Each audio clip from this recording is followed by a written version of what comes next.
Hello students. आज हम लोग देखते हैं क्लास 12th केमिस्ट्री में सेकंड चैप्टर जो आपका है सॉल्यूशन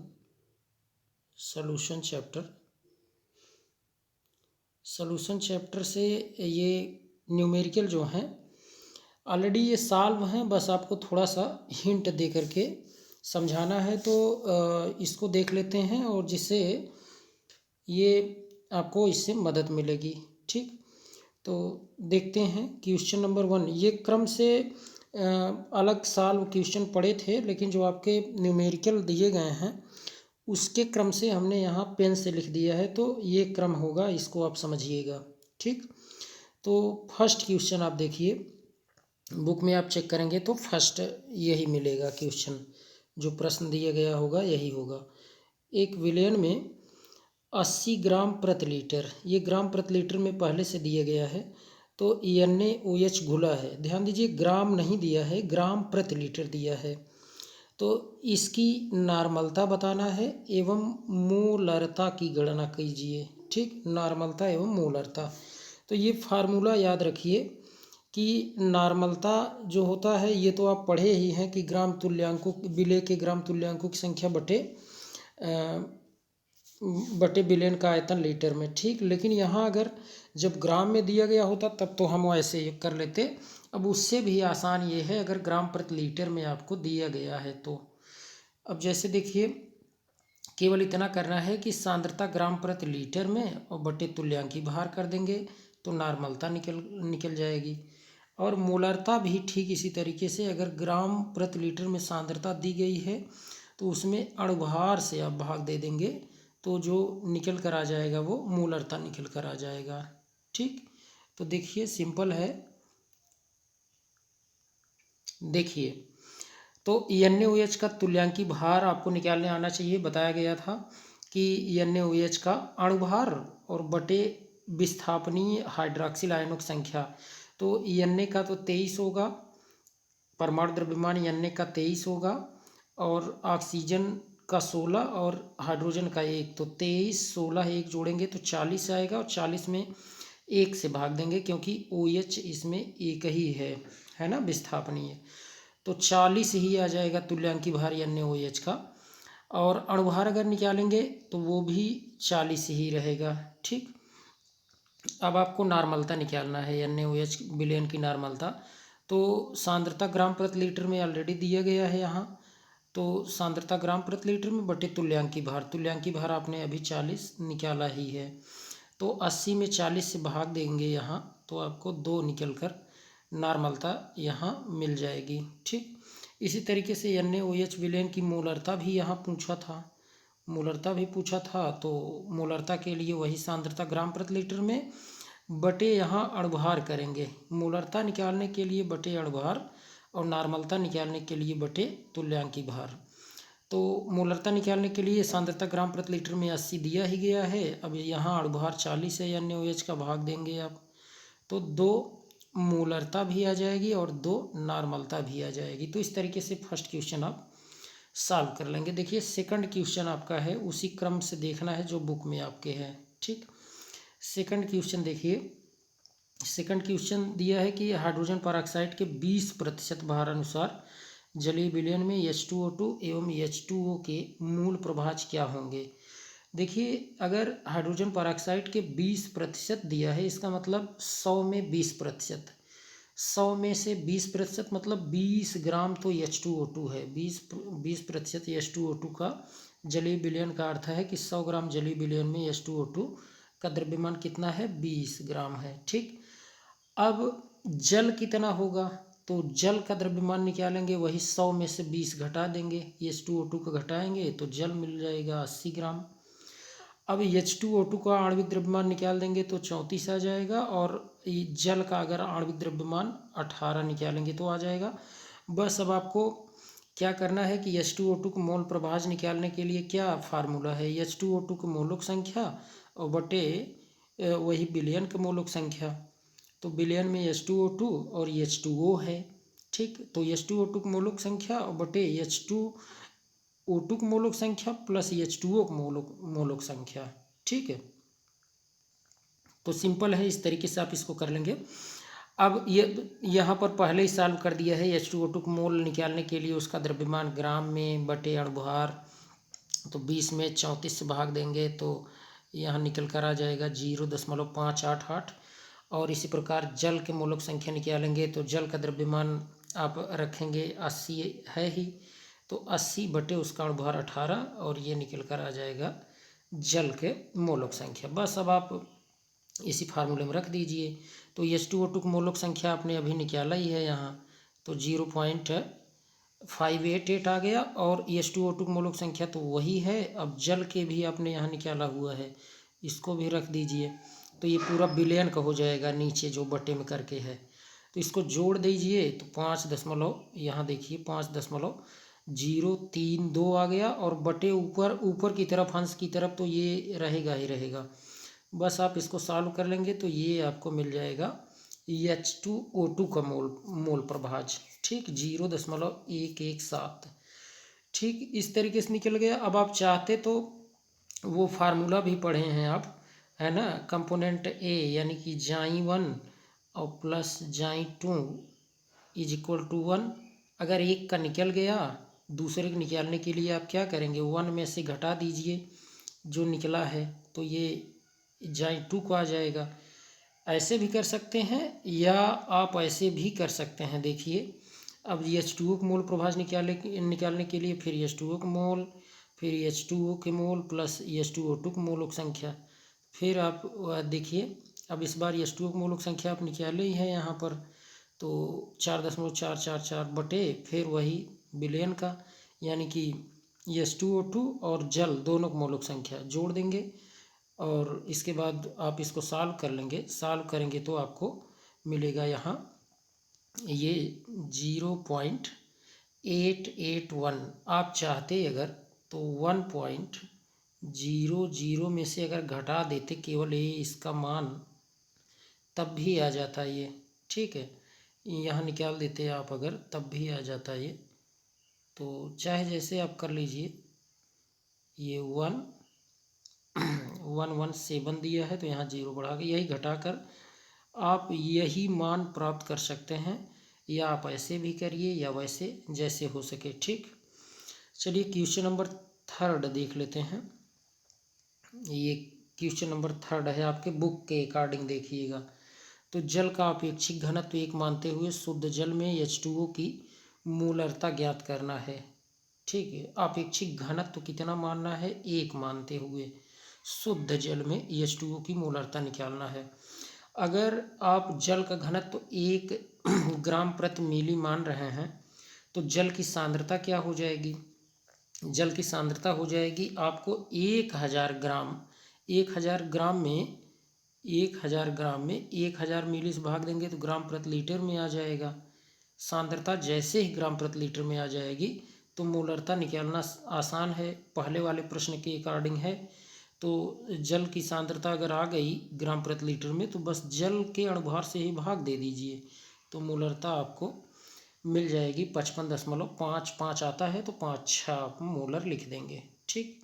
तो उम्मीद करते हैं कि इसे आप समझ गए होंगे। चलिए देखते हैं क्वेश्चन नंबर 4 देखिए। क्वेश्चन नंबर 4 देखिए क्या दिया है।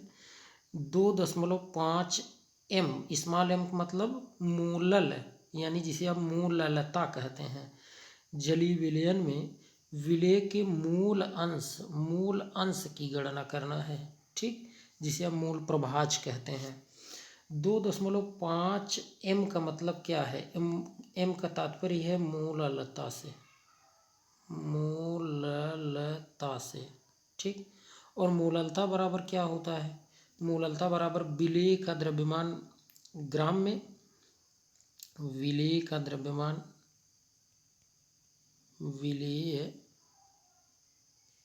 द्रव्यमान आप लिखते हैं किसमें, ग्राम में,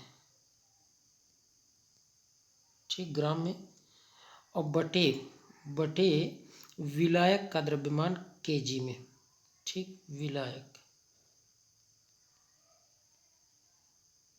विलायक का द्रव्यमान किसमें, केजी में, यही तो है फार्मूला, ठीक, विलायक का द्रव्यमान केजी में। अब यहाँ आप ज़रा समझिए, अगर आप केजी में यहाँ दिया गया है, तो विलेय का द्रव्यमान जो ग्राम में दिया गया है, अब यहाँ ये खुद पूरा निकाल कर दे दिया गया है, तो इसका मतलब ये है कि यह आप इसको कह सकते हैं कि यह विलेय का क्या है, विलेय का मोल है, यह विलेय का मोल है। ठीक है, इसी को आप क्या कह देंगे, विलेय का मोल है। 2.5 m जलीय विलयन का अर्थ है कि इस विलयन में 1 किग्रा आप कहिए जो किलोग्राम था, या 1000 ग्राम जल में विलेय के 2.5 मोल उपस्थित हैं। तो विलेय के मोल तो क्लियर हो गया आपका, यही है। अब जल के मोल आप निकाल दीजिए, तो जल का द्रव्यमान बटे जल का अणुभार या आणविक द्रव्यमान, तो 1000 में 18 से भाग देंगे, तो ये तो आपका निकल कर चला आया क्या, जल का मोल यानी विलायक का मोल ये हो गया, और ये हो गया किसका, विलेय का मोल। तो बस अब तो आप विलेय का मोल प्रभाज निकाल ही सकते हैं। तो विलेय आपका यही है, जिसका मोल प्रभाज निकालना है उसको ऊपर आप लिखेंगे, और उसके बाद विलयन का और विलयन का मोल प्रभाज आप मूलक संख्या नीचे लिख दीजिए। विलयन में 2 हैं, विलेय और विलायक दोनों हैं, तो आप इस तरीके से नीचे रख देंगे उसको। और जिसका निकालना है विलेय का, तो वो तो आप ऊपर रखेंगे। ठीक, ऊपर रखेंगे, देखिए यहाँ 2.5 बटे 2.5 और प्लस ये जो अभी आपने जल का निकाला वो, और सॉल्व कर देंगे, तो इस तरीके से ये आपका विलेय का मोल अंश या मोल प्रभाज मिल जाएगा। ठीक, नेक्स्ट क्वेश्चन देखिए, बहुत आसान है, 5वां क्वेश्चन है ये। 500 मिली विलयन में हाइड्रोक्लोरिक अम्ल के 18.25 ग्राम घुले हैं। अब यहाँ ग्राम कहा गया है, इसको ग्राम प्रति लीटर में बदल लेंगे, तो विलयन की नॉर्मलता बहुत आसानी से निकाल देंगे। विलयन की नॉर्मलता बराबर सांद्रता ग्राम प्रति लीटर में, यहाँ देखिए विलयन की नॉर्मलता आप वही निकाल देंगे, सांद्रता ग्राम प्रति लीटर में बटे तुल्यांकी द्रव्यमान। तो सबसे पहला काम ये है कि इस ग्राम को ग्राम प्रति लीटर में बदल लीजिए। तो 500 मिली विलयन में 18.25 ग्राम हाइड्रोक्लोरिक घुले हैं, तो 500 मिली विलयन में HCl की घुली मात्रा अगर 18.25 है, तो 1 मिली में निकालेंगे, 1 मिली में निकालेंगे तो 18.25 बटे 500 हो जाएगा। 18.25 बटे 500, ऐसे ही 1000 मिली में निकालिए। 1000 मिली बराबर 1 लीटर है ना, वही तो 1 लीटर में ही आप निकालते ही हैं। तो 1000 जब निकालेंगे तो 18.25 बटे 500 गुणे 1000 कर देंगे, तो ये आपका ग्राम प्रति लीटर आ गया। यहाँ लीटर नहीं लिखा है, आप जान लेंगे, ग्राम प्रति लीटर आ गया, 36.50 ग्राम प्रति लीटर। HCl विलयन की सांद्रता देखिए 36.5 ग्राम प्रति लीटर आ गया। 5 लिखिए या 50 एक ही मतलब। अब नॉर्मलता निकल जाएगा, है ना, सांद्रता तो आ ही चुका है ग्राम प्रति लीटर में, बटे तुल्यांकी भार आप कर दीजिए। तुल्यांकी भार HCl का निकालना होता है। इस कैसे निकलेगा, HCl का अणुभार बटे विस्थापनीय हाइड्रोजन संख्या, हाइड्रोजन तो एक ही है, तो 36.5 आएगा, तो 36.5 में 36.5 से भाग देंगे, तो 1 ही आ जाएगा, वही इसकी नॉर्मलता हो जाएगी। ठीक, चलिए क्वेश्चन नंबर 6 देखते हैं, सिंपल है सब। 20.6 ग्राम NaBr को 500 मिली जल में घोला गया, प्राप्त विलयन की मूलरता क्या होगी। अब फिर वही बात, ग्राम प्रति लीटर में पहले आप इसको चेंज कर लीजिए। ठीक, ग्राम प्रति लीटर में चेंज कर लीजिए। तो आप जान रहे हैं 500 मिली अगर दिया गया है, तो 500 मिली में कितना घुला है, 20.6 ग्राम। तो 1 मिली में कितना होगा, 20.6 बटे 500। तो ऐसे ही 1000 में निकालेंगे, 1000 में निकालेंगे तो 20.6 गुणे 1000 और पूरे के बटे 500 करेंगे, तो आपको मिल जाएगा कितना, ये मिल जाएगा 41.2 ग्राम प्रति लीटर। समझ गए होंगे कैसे आया। अब केवल मोलरता निकालना है, तो वही सोडियम ब्रोमाइड विलयन की सांद्रता ग्राम प्रति लीटर में, जो कि आ चुका है, और बटे मोलरता के लिए अणुभार से भाग देते हैं, यानी कि आणविक द्रव्यमान कहो चाहे अणुभार। तो NaBr का अणुभार 103 आ जाएगा। ठीक, आप चेक करेंगे, मिल जाएगा। और इस तरीके से अब आपको करना क्या है, बस सॉल्व कर लीजिए, इसको भाग दे दीजिए 103 से 41.2 में, तो 0.4 इसकी मोलरता आ जाएगी। ठीक, सिंपल है। नेक्स्ट क्वेश्चन की ओर बढ़ते हैं। Question number 7। क्वेश्चन नंबर 7 है 14.9 ग्राम KCl को 500 मिली जल में घोला गया विलयन की मोलरता क्या होगी। ठीक वैसे ही सांद्रता आपको वही क्या करना है, ग्राम प्रति लीटर में चेंज कर लेना है। तो 500 मिली में 14.9 ग्राम घुला है, तो 1 मिली में आप निकालेंगे 14.9 बटे 500, तो 1000 में निकालिए क्योंकि 1 लीटर निकालना है। तो 14.9 गुणे 1000 बटे 500 सॉल्व करेंगे तो 29.8 ग्राम प्रति लीटर आ जाएगा। बस फार्मूला लगा दीजिए, KCl विलयन की मोलरता बराबर KCl विलयन की सांद्रता ग्राम प्रति लीटर में आ चुकी है और बटे आणविक द्रव्यमान। ठीक, तो बस सॉल्व कर लीजिए और सॉल्व कर लेंगे। पोटेशियम का दिया है यहाँ 39 और Cl का दिया है यहाँ 35.5, जोड़ेंगे 74.5 से भाग दे देना है 29.8 में, तो 0.4 मोलर आ जाएगा या मोलरता। नेक्स्ट क्वेश्चन देखिए, बहुत आसान है, बस एक समझ लीजिए, सब उसी तरीके से मिल रहे हैं। 85 ग्राम NaCl को 200 मिली जल में घोलने पर विलयन की मोलरता क्या होगी।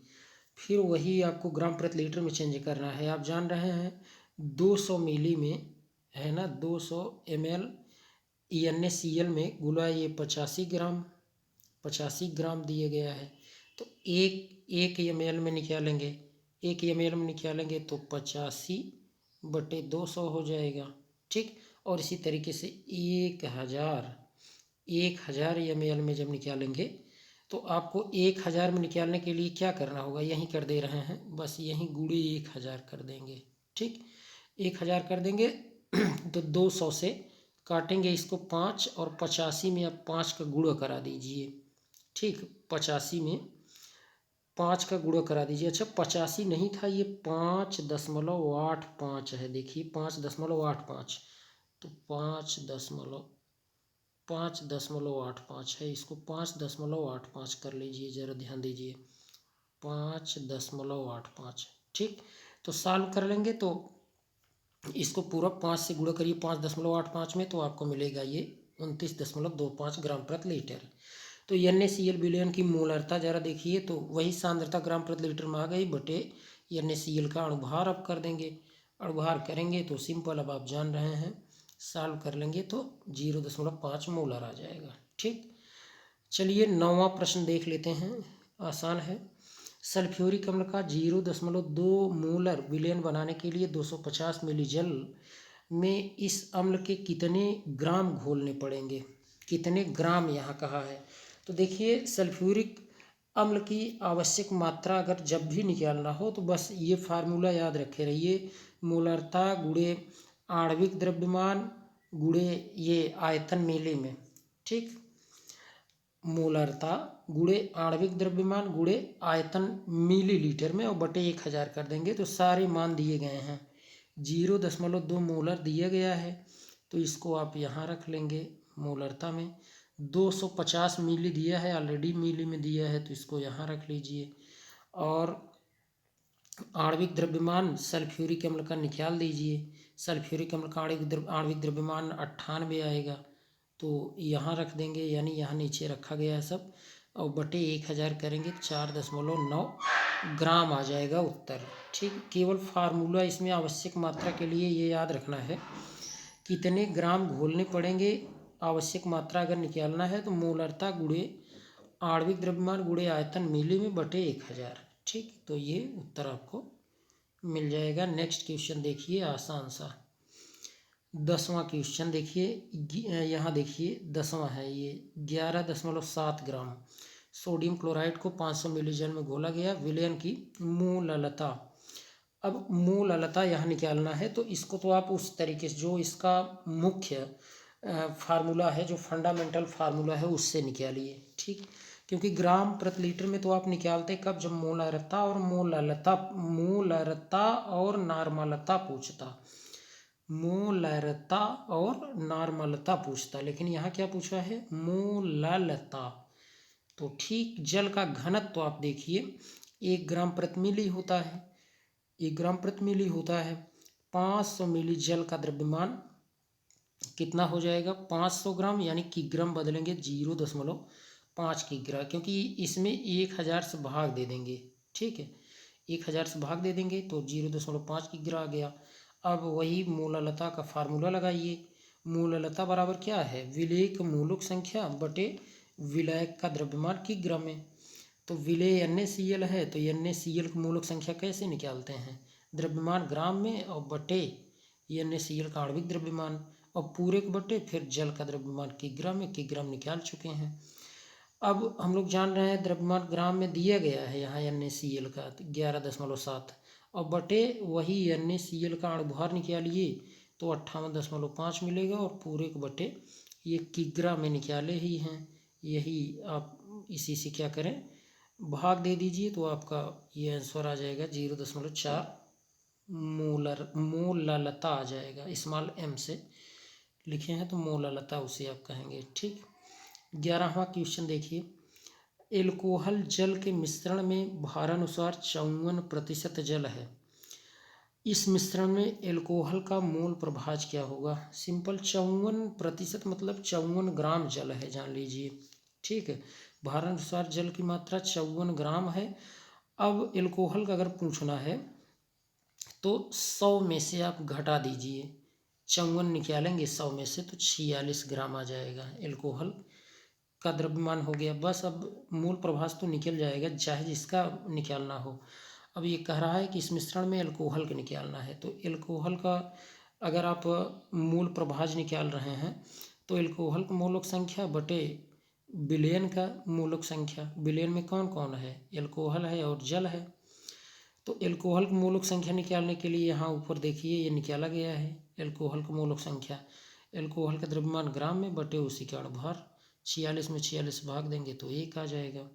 ठीक, और जल का मोलक संख्या निकालना है, जल का द्रव्यमान ग्राम में 54 है, 54% मतलब 54 बटे करेंगे और इसी जल का अणुभार तो 18 से 3 आ गया। अब आपको यहाँ सब सारे मान दिए गए हैं, तो एल्कोहल का मोल प्रभाज बराबर एल्कोहल के मोलक संख्या 1 है तो 1 रख लेंगे, और विलयन का मोलक संख्या विलयन में 1 और 3 यही दोनों जोड़ देंगे, 4 आएगा तो 1/4 करेंगे तो 0.25 आपका आ जाएगा। इसका कोई यूनिट नहीं होता। ठीक, तो इस तरीके से आप जानते रहिए। 12वां क्वेश्चन जरा देखिए।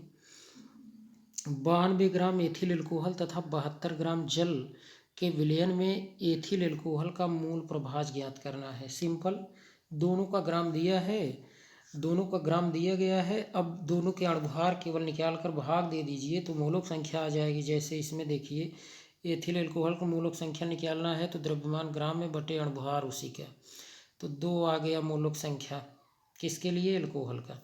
और जल का मोलक संख्या निकालना है तो जल का द्रव्यमान ग्राम में, जल का द्रव्यमान ग्राम में देख रहे हैं यहाँ आपको 72 मिल रहा है, 72 है। और अणुभार कितना होता है जल का, 18 से भाग देंगे तो 18 चौक 72, 4 मिल गया। बस सिंपल। अब किसका पूछा है मूल प्रभाज, एथिल एल्कोहल का पूछ रहा है। एथिल एल्कोहल पूछ रहा है तो एथिल एल्कोहल का मोल प्रभाज बराबर एथिल एल्कोहल का मोलक संख्या बटे विलयन का मोलक संख्या। तो एथिल एल्कोहल का मोलक संख्या प्लस वही आपका ये जल का मोलक संख्या विलयन, तो यही दोनों मिला के है। तो सिंपल 2/2 कर देंगे यानी कि 6, 2/3 तो आपको मिल जाएगा 1/3, यानी पूरा हल कर लेंगे इसको तो 0.33 आ गया। मूल प्रभाज कोई यूनिट नहीं होती। तो ये इस तरीके से आपका उत्तर मिल गया। देखिए 13वां प्रश्न जरा देखिए। 13वां प्रश्न दिया है H2SO4 का एक नमूना दिया है 94%। ठीक है, वेट अपॉन वॉल्यूम के अकॉर्डिंग है, और इसका घनत्व भी दिया गया है, डेंसिटी भी दिया है, 1.84 ग्राम प्रति मिली है। तो इस विलयन की मोललता ज्ञात करना है, एकदम आसान। 94% H2SO4 का मतलब है कि 100 मिली विलयन में H2SO4 का द्रव्यमान यहाँ कितना, 94 ग्राम 100 मिली विलयन में। यहाँ ध्यान दीजिए क्योंकि यहाँ वेट अपॉन वॉल्यूम के अकॉर्डिंग दे दिया है इसलिए। ठीक, तो द्रव्यमान बराबर क्या होगा, द्रव्यमान बराबर घनत्व बराबर सभी को पता है ना, द्रव्यमान बटे आयतन। तो द्रव्यमान बराबर पक्षांतर कर लीजिए, द्रव्यमान गुणे आयतन होगा। तो 100 मिली विलयन का द्रव्यमान आप जान रहे हैं 1.84 ग्राम प्रति मिली दिया गया है। तो इसको आप ग्राम में बदलेंगे। तो ग्राम में बदलने के लिए वही घनत्व गुणे आयतन करिए। घनत्व 1.84 और आयतन 100 मिली, तो गुणा कराएंगे तो 184 ग्राम आ गया। अब 184 ग्राम विलयन में H2SO4 का द्रव्यमान 94 दिया है। 184 में 94 ग्राम, ध्यान दीजिए 184 ग्राम में H2SO4 का द्रव्यमान कितना है 94। तो अब यहाँ विलायक विलयन में उपस्थित विलायक का द्रव्यमान 184 माइनस 94 करेंगे तो मिलेगा 90 ग्राम। और इसी को आप किग्रा में बदल लीजिए, क्योंकि ज़रूरत है मोलालता में किग्रा में रखना होता है विलायक का द्रव्यमान। तो इस तरीके से अब किग्रा में हमें मिला है, बस फार्मूले में केवल रख दीजिए, हो गया आंसर। ठीक, कैसे देखिए H2SO4 का विलयन की मोलालता बराबर H2SO4 के मूलों की संख्या। मूलों की संख्या कैसे निकालेंगे, द्रव्यमान ग्राम में बटे अणुभार। तो द्रव्यमान ग्राम में 94 निकाले थे, अणुभार H2SO4 का 98 और बटे विलायक का द्रव्यमान किग्रा में 0.090, ये अभी आप यहाँ से निकाले हैं। ठीक, तो यही आप रख देंगे इसमें और इस तरीके से सॉल्व करेंगे तो 10.65 मोलालता आ जाएगी इसकी। ठीक है, ये आपके 13 प्रश्न हो गए। 14वां प्रश्न देखिए जरा। 14वां प्रश्न दिया है कि H2SO4 आपेक्षिक घनत्व दिया 1.787 ग्राम प्रति मिली की एक बोतल पर 86% भारानुसार का लेबल लगा है। इस अम्ल की मोलारता क्या होगी। तो 1 लीटर, ध्यान दीजिए यहाँ 1 लीटर 0.2 m, m मतलब मोलरता या मोलर, H2SO4 विलयन बनाने के लिए इस अम्ल का कितना आयतन लेना होगा। तो देखिए प्रश्न के हिसाब से ही चलिए। ठीक है, अगर कहा है कि एक बोतल का 86% भारानुसार का लेबल लगा है, तो इसका मतलब यह है 86% भारानुसार का अर्थ ये है कि 100 ग्राम विलयन में H2SO4 का द्रव्यमान कितना है 86 ग्राम है। अब H2SO4 विलयन घनत्व दिया ही गया है 1.787 ग्राम प्रति मिली, ये तो दिया ही गया है। तो H2SO4 विलयन का आयतन निकाल दीजिए। आयतन कैसे निकालते हैं, आयतन निकालने के लिए द्रव्यमान बटे घनत्व है ना, पक्षांतर कर लीजिए। घनत्व बराबर द्रव्यमान बटे आयतन होता है। तो आयतन बराबर क्या होगा, द्रव्यमान बटे घनत्व। तो द्रव्यमान तो पता ही हो गया और घनत्व दिया ही गया है, तो बस रख दीजिए। H2SO4 विलयन का द्रव्यमान देखिए यहाँ 86 ग्राम है, तो 86 ग्राम दिया गया है। तो यहाँ देखिए क्या दिया है, ये विलयन का द्रव्यमान, H2SO4 विलयन का द्रव्यमान यहाँ कहा है। हाँ, पूरे विलयन का रखना पड़ेगा, पूरे विलयन का 100 ही रखना पड़ेगा। ये जो 86 आया है ये तो H2SO4 का आया है, जबकि पूरे विलयन का क्या होगा, पूरे विलयन का तो टोटल होगा ना, ये तो पूरा, ये केवल विलेय का है। तो 100 बटे, अब आप ये घनत्व रखिए 1.787, तो ये आ जाएगा विलयन का आयतन आ गया। अब देखिए, अब 55.96 मिली विलयन में H2SO4 द्रव्यमान, ठीक अभी आपने निकाला ही है। अब 1000 मिली विलयन में H2SO4 का द्रव्यमान निकालेंगे तो देखिए 55.96 मिली में इतना है, तो एक में 86 बटे 55.96, तो 1000 मिली में वही 1000 गुणा कराएंगे तो ये 1536.81 ग्राम। अतः H2SO4 विलयन की सांद्रता, तो ये तो निकल कर आ गई आपकी 1536.81 ग्राम प्रति लीटर। अब ग्राम प्रति लीटर में अगर आ गया तो बस मोलरता तो निकल गया, क्योंकि सांद्रता ग्राम प्रति लीटर में बटे आणविक द्रव्यमान। आणविक द्रव्यमान H2SO4 का 98 होता है, तो 1536.81 भागे 98 करेंगे तो 15.68 मोलरता निकल कर आ जाएगी। ठीक है, और दो विलयनों के लिए कभी कंपैरिजन अगर देना तो बस यही फार्मूला लगा दिए करिए, M1V1 is equal to M2V2। M1 क्या है, पहले विलयन की मोलरता। V1 क्या है, पहले विलयन का आयतन। M2 क्या है, दूसरे विलयन की मोलरता, और V2 क्या है, दूसरे विलयन का आयतन। बस, तो मिल गया है आपको। यहाँ पर क्या क्या मिला है देखिए, ये M1 तो निकल कर आ गया 15.68, ठीक। V1 पता नहीं है, और 0.2 M ये भी आपको मिल गया है। M2 भी तो मिल गया है, M2 दूसरे विलयन की भी यहाँ देखिए, यहाँ इतना दिया गया है ना 0.2 M, तो वही मान आपको रख देना है यहाँ। और गुणे आयतन 1000, ये तो मिली में है ही, तो बस V1 निकाल दीजिए। V1 बराबर 0.2 इंटू 1000 अपॉन 15.68 है। तो बस सॉल्व करेंगे तो ये आपको मिल जाएगा यहाँ प्रथम विलयन का आयतन, ठीक। ये थोड़ा सा आपको देखिए बड़ा सा लगा होगा इसका डेरिवेशन, लेकिन समझ करके आप इसको कर लेंगे, ठीक। तो आज हम लोग देखते हैं, ये केवल 14 क्वेश्चन, 15वां आपके बुक में ऑलरेडी सॉल्व ही है। तो नेक्स्ट वीडियो में हम लोग 16वें क्वेश्चन से देखेंगे, ठीक। थैंक्स।